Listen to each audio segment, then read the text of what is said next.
Okay, continuing on with section 6.3, we're going to verify some identities, and if you remember the co-function identities from section 5.6, you'll see those listed out above. We're just going to verify that these actually are identities that work out using the sum and difference identities. So our first example, we have the cosine of theta is equal to the sine of pi over 2, which is 90 degrees, minus theta. So what we're trying to do is verify this identity. Okay. So let's look at the sine difference identity, and if we write that out, we're going to have the sine of pi over 2 times the cosine of theta minus the cosine of pi over 2 times the sine of theta.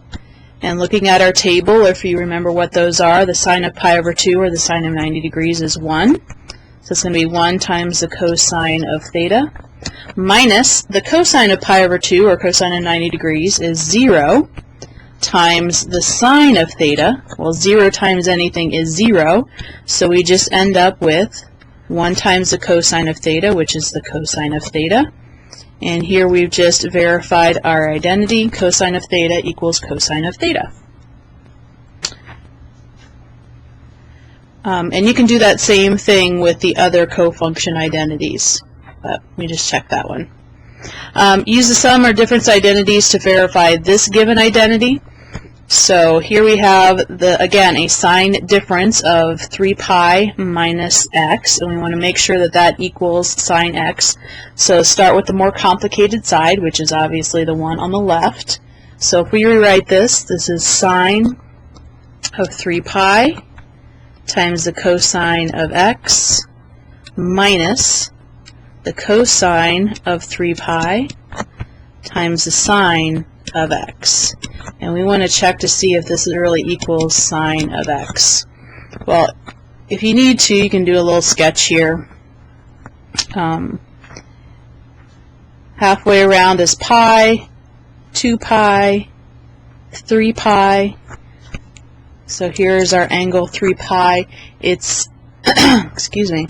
It is a quadrant angle. So here's our initial side, and here is our terminal side. And if we treat this as a unit circle, this would mean our cosine is -1 and our sine is 0. So we can plug those values in. The sine of 3 pi is the same as the sine of pi, which is 0, times the cosine of x minus the cosine of 3 pi is the same as the cosine of pi, which is -1,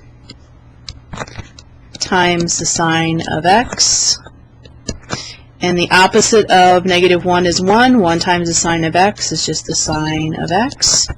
So we have the sine of x equals the sine of x. We've just verified our identity.